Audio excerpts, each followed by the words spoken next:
ये जो बमबारी की जा रही है इसमें अर्रमाल का इलाका मुकम्मल तौर पर मलबे का ढेर बन चुका है। आपको पता है कारपेट बम्बिंग की जा रही है।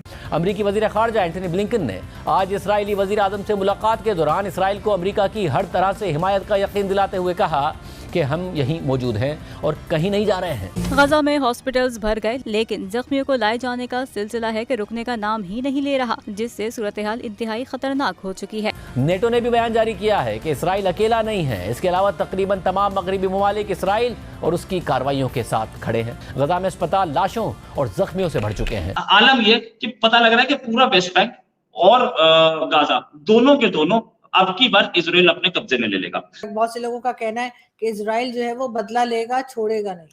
पाकिस्तानी है मतलब आतंकवादी है, दहशतगर्द है, ये सिंपल सी बात है।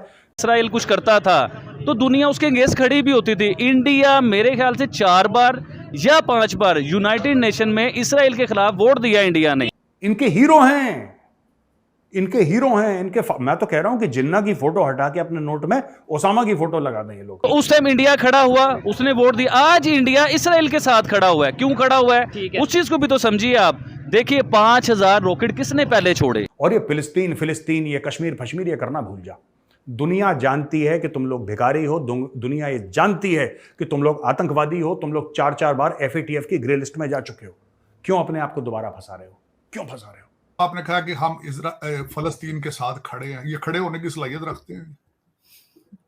ये कहाँ खड़े हैं? और यार पाकिस्तान के साथ खड़े हो जो पहले, अगर खड़े हो सकते हो तो पाकिस्तान बचा लो। कहाँ का इंसाफ है, कहाँ का मुसलमान है, कहाँ का दीन है ये? क्या आप देखिए औरतों को पकड़ रहे हैं, बच्चों को आपने हॉस्टेज बना लिया है, लड़की के कपड़े उतार दिए हैं और फिर अल्लाह अकबर के नारे लगा रहे हैं। ये जो इन्होंने हमास ने जो किया, क्या हमास को पता नहीं था कि इजराइल इतना पावरफुल है, हमें हमारी ईंट से ईंट बजा सकता है?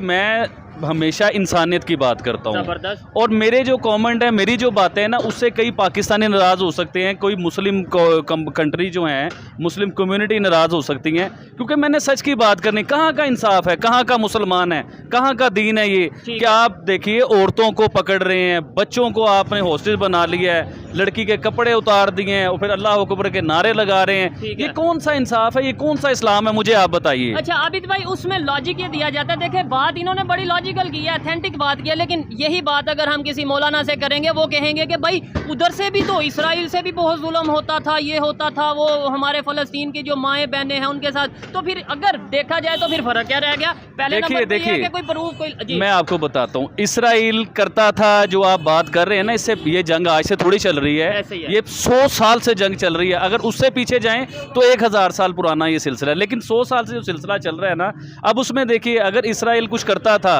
तो दुनिया उसके अगेंस्ट खड़ी भी होती थी। इंडिया मेरे ख्याल से 4 बार या 5 बार यूनाइटेड नेशन में इसराइल के खिलाफ वोट दिया इंडिया ने। 3 बार ऐसे। यार ये ऑथेंटिक न्यूज़ है जोन से, वो आप ये जरूर चलाइएगा। अच्छा, इसराइल के खिलाफ क्यों वोट दिया था? कि इसराइल उस टाइम फलस्तीन के बच्चों के साथ ज्यादती कर रहा था, औरतों के साथ ज्यादती कर रहा था, राइट की अगर वायलेशन हो रही थी, तो उस टाइम इंडिया खड़ा हुआ, उसने वोट दिया। आज इंडिया इसराइल के साथ खड़ा हुआ है। क्यों खड़ा हुआ है उस चीज को भी तो समझिए आप। देखिए 5000 रॉकेट किसने पहले छोड़े, जंग का आगाज किसने पहले शुरू किया, लोगों को गिरफ्तार किसने पहले किया, औरतों के कपड़े किसने उतारे, अल्लाह अकबर के नारे कौन लगा रहा है, जुल्म कौन कर रहा है? तो जब आप जुल्म करेंगे तो फिर जुल्म बर्दाश्त करने की हिम्मत भी रखिए भाईजान।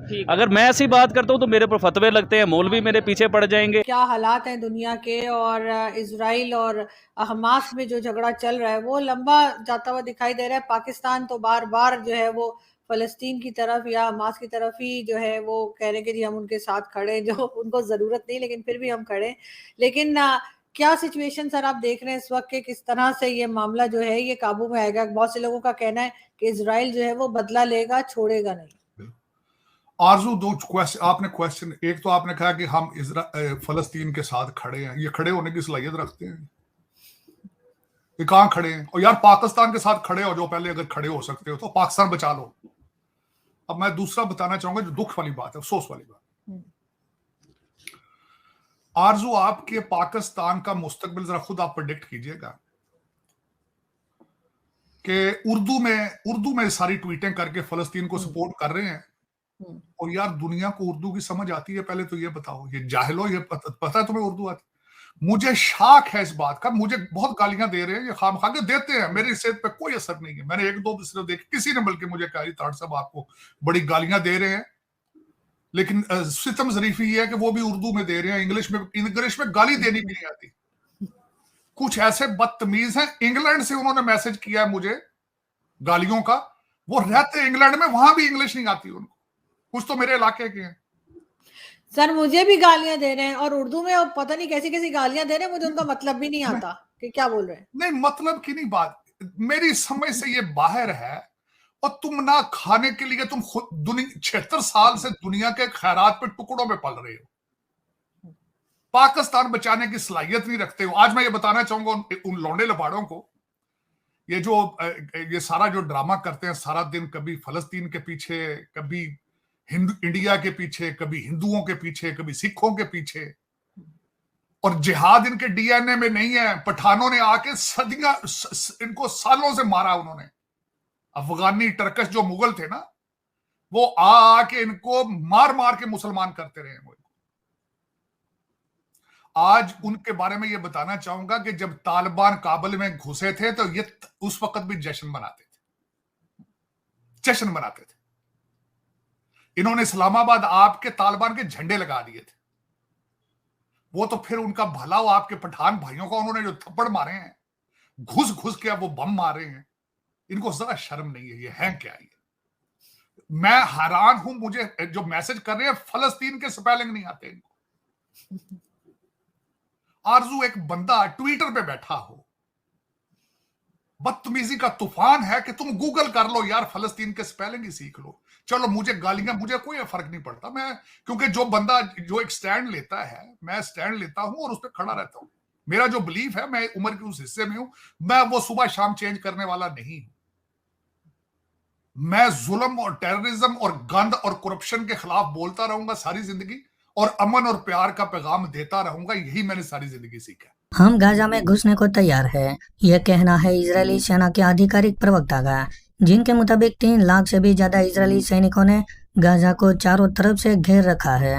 ऊपर से चारों तरफ से गाजा का संपर्क काट दिया गया है। इजरायली हवाई हमले से अपनी जान बचाने के लिए फिलिस्तीनी लोग गाजा को छोड़कर भाग रहे हैं, और पूरे गाजा में महज 3 लाख लीटर डीजल ही बचा है, जो मुश्किल से 10 घंटे चल सकता है।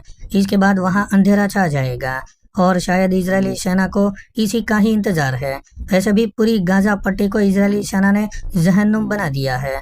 फिलिस्तीनी लोगों को गाजा को छोड़कर मिस्र में जाने के लिए कह दिया गया है।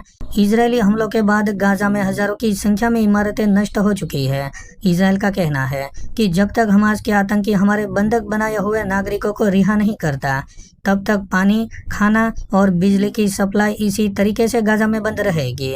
वहीं दूसरी ओर पाकिस्तान सरकार का कहना है कि हम हमास के साथ खड़े हैं, और पाकिस्तान के ही कुछ लोग अपनी ही सरकार को गलत बता रहे हैं और कह रहे हैं कि हमें खुद पता नहीं है कि हमें किसका स्टैंड लेना चाहिए। आज इन आतंकियों का स्टैंड लेकर हमने ये साबित कर दिया है कि हमारा बेड़ा गर्क इसी की वजह से हुआ है। तो दोस्तों, आज के लिए बस इतना ही। अगर आपको ये वीडियो पसंद आया हो तो वीडियो को लाइक कर दे और हमारे चैनल को सब्सक्राइब कर ले।